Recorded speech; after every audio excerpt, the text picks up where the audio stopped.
So Martin Rogers now joins us here on TYT Sports. Martin, thank you so much for joining us. Really appreciate it as always. Conor McGregor and Khabib Nurmagomedov are going to face off. And for Conor McGregor, it is simply business as usual. Let's listen in and then react. With all due respect to everyone, I'm just here from my own self. This is something in me that I'm just itching to get in there and compete and do what I do best. And yet we do have more reactions. Here is Khabib Nurmagomedov speaking to ESPN and Brett Okamoto about what he expects and what he's going to do to Conor McGregor. Him, I'm gonna talk a little bit different, and make him humble, teach him, sometimes slap him, make him tired. When you're always tired, he give up, He try to take you down, oh, please choke me very quickly because I'm tired.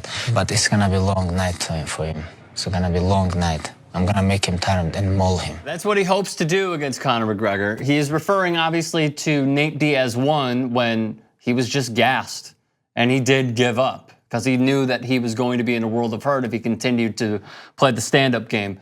Does Khabib Nurmagomedov, aside from grappling and wrestling, what are his other advantages in order to beat Conor McGregor, Martin?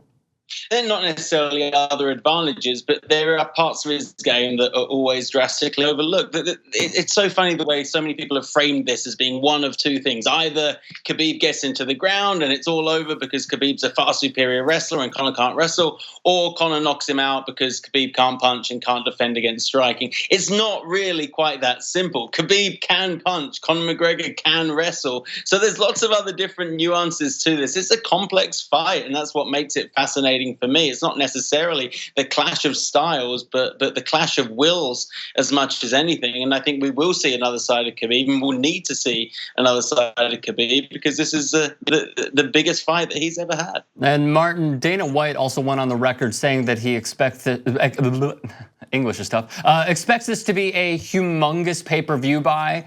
He also spoke with ESPN, so let's listen in and then react as well. This thing's breaking every record we've ever had as far as numbers go. If you look at Mayweather McGregor, going the first episode of Embedded in 24 hours with Mayweather McGregor did 800,000 views. This one's at 1.7 million in 24 hours. We're almost at 4.7 million views with Khabib and Conor. We were trending at 2 million pay-per-view buys. We're closer to 3 million now. We're trending close to 3 million pay-per-view buys for this fight. Basically, he said that it's nearing 3 million pay-per-view buys. Do you possibly see that happening? 3 million is not a chance in hell. Maybe 2 million. No, I mean, look, Dana White's a salesman and he talks a great game. But pay-per-view is a different beast in 2018 to what it has been in the past. Big fights sell less. That's just a fact of reality. People either don't buy them or they find other ways to watch them. It's got every chance of getting close to 2 million, which would make it the biggest UFC pay-per-view that we've ever seen, and that would do a huge number and certainly boost the bank balance of both men. Not that McGregor needs it after his fight with Conor McGregor. It's a big fight. I mean, it's fascinating. It's going to be a great fight in its own right, and it was obviously made only bigger by the bus attack that McGregor made back in the early part of the year. And it's been a while. UFC fans have waited a long time to see Conor McGregor back in the octagon. We're approaching a couple of years now, so definitely a level of intrigue there. Yes, and of course we did see him fight against Floyd Mayweather Jr. It did go late into the rounds, but to finally see him in the cage once again, that is why we were having such discussions and having high publicity. Yet it still feels like it's being undersold in a way. Is that because Conor McGregor did not want to go on the full court press tour that he usually does? Like, we had glimpses of it here and there. Does this mainly fall on Conor for even the average fan or non-casual MMA fan not tuning into this?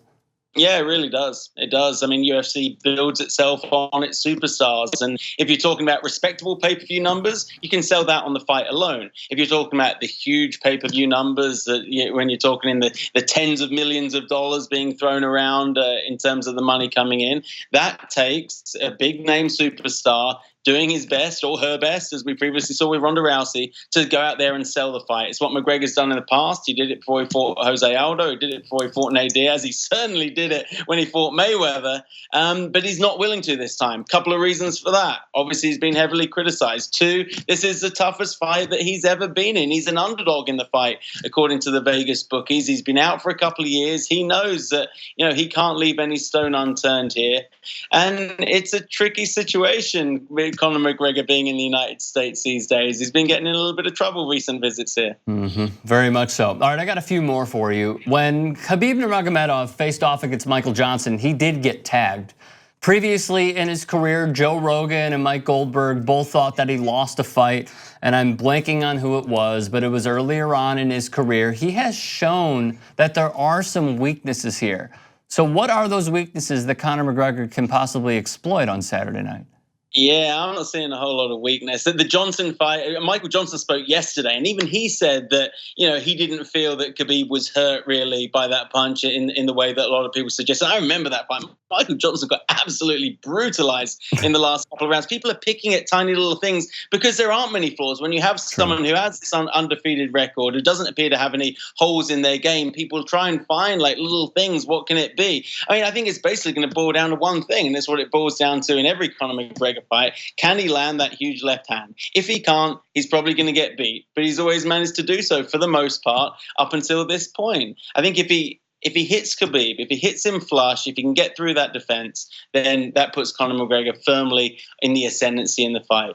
On the flip side, if Khabib does get him to the ground, it's going to be a real challenge. We haven't seen people survive that kind of onslaught in the past. So, you know, it's going to, I mean, certainly McGregor's going to be well prepared. You can't, you know, whatever you think about him, his ways, his antics, his lifestyle, whatever, he prepares as well as anyone we've ever seen. He will have watched hundreds of hours of Khabib in action, and he'll have some kind of a game plan. Let's see if it works. If you made it to the end of this video, mazel tov. If you want to see more, hit the bell and hit subscribe. Why don't you?